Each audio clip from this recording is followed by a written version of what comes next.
ใจมักเบารุ่นน้องได้เป็นคู่ครองสิบอกให้น้องอายไผสาวเท่าคนนี้ก็พอ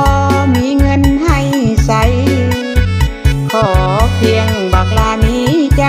อย่าเฮ็ดเอ่ยห้องให้อายคนก็พอ